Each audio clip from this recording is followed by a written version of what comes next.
एकादशी व्रत कथा। नमस्कार भाइयों बहनों, जय माँ गायत्री। आप सभी का मेरे YouTube चैनल शुभकर माही अष्टो में स्वागत है। आज के इस वीडियो में सुनेंगे इंद्रा एकादशी व्रत की कथा।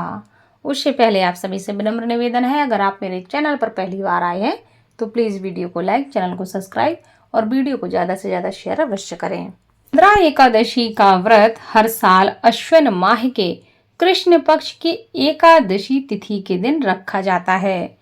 इस दिन भगवान विष्णु और माता लक्ष्मी की पूजा की जाती है।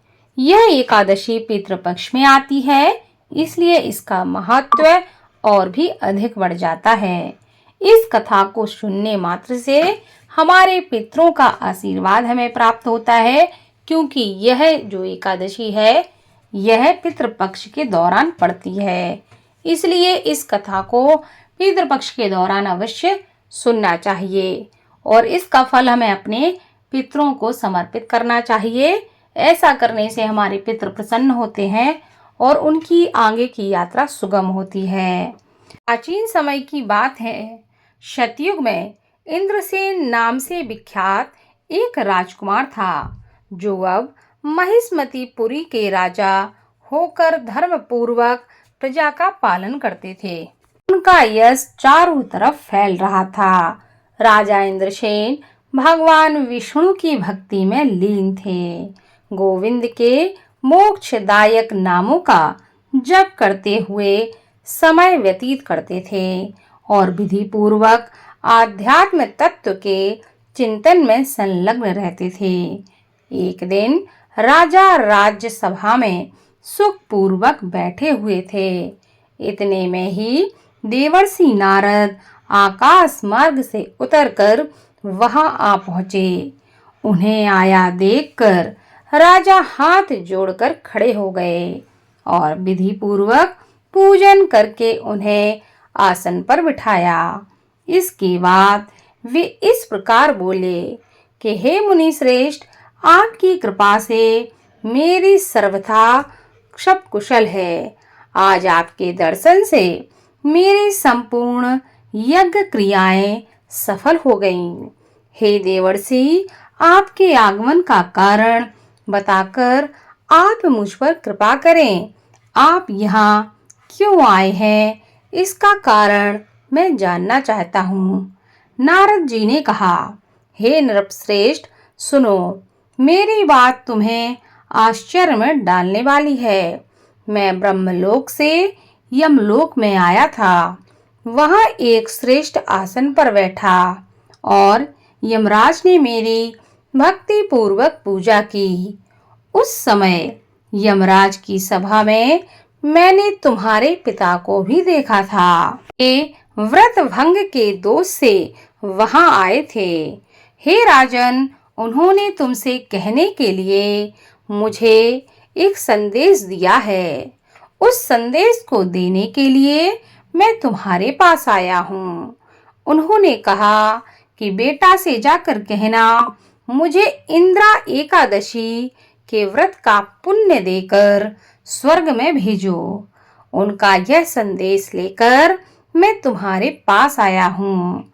राजन, अपने पिता को स्वर्ग लोक की प्राप्ति कराने के लिए इंद्रा एकादशी का तुम व्रत करो। तब राजा कहने लगा कि हे भगवान, कृपा करके इंद्रा एकादशी व्रत के बारे में बताइए। यह किस पक्ष में, किस तिथि को और किस विधि से इसका व्रत किया जाता है, इसके बारे में आप मुझे समस्त प्रकार की जानकारी दें, क्योंकि मैं इसके बारे में नहीं जानता हूँ। तब कहने लगे कि हे राजेंद्र, सुनो, मैं तुम्हें एक सर्वथा कुशल व्रत की शुभ कारक विधि बतलाता हूँ। अश्विन मास के कृष्ण पक्ष में दशमी के उत्तम दिन को श्रद्धा युक्त चित्त से प्रातः काल स्नान करें। फिर मध्याह्न काल में स्नान करके एकाग्रचित्त हो जाएं। एक समय भोजन करें तथा रात्रि में भूमि पर सोएं। रात्रि के अंत में निर्मल प्रभात होने पर एकादशी के दिन दातुन करके मोहित होएं। इसके बाद भक्ति भाव से निप्रांडकित मंत्र पढ़ें और उपवास का नियम ग्रहण करें। भगवान से प्रार्थना करें कि हे कमल नयन भगवान नारायण, आज मैं सब भोगों से अलग होकर निराहार रहकर कल भोजन करूंगा। आप मुझे अपनी शरण में लें। इस प्रकार नियम करके मध्याह्न काल में पितरों की प्रसन्नता के लिए शालिग्राम शिला के सम्मुख विधि पूर्वक श्राद्ध करें तथा दक्षिणा से ब्राह्मणों का सत्कार करके उन्हें भोजन करावें। पितरों को दिए हुए अन्नमय पिंड को सूंघकर विद्वान पुरुष गाय को खिला दें। फिर धूप और गंध आदि से भगवान हृषिकेश का पूजन करके रात्रि में उनके समीप जागरण करें। तत्पश्चात सवेरा होने पर द्वादशी के दिन पुनः भक्ति पूर्वक श्री हरि नारायण की पूजा करें। उसके बाद ब्राह्मणों को भोजन कराकर भाई बंधु नाती और पुत्र आदि के साथ स्वयं मौन होकर भोजन करें। हे राजन, इस विधि से आलस्य रहित होकर तुम इंद्रा एकादशी का व्रत करो। इससे तुम्हारे पितर और भगवान विष्णु के वैकुंठ में चले जाएंगे।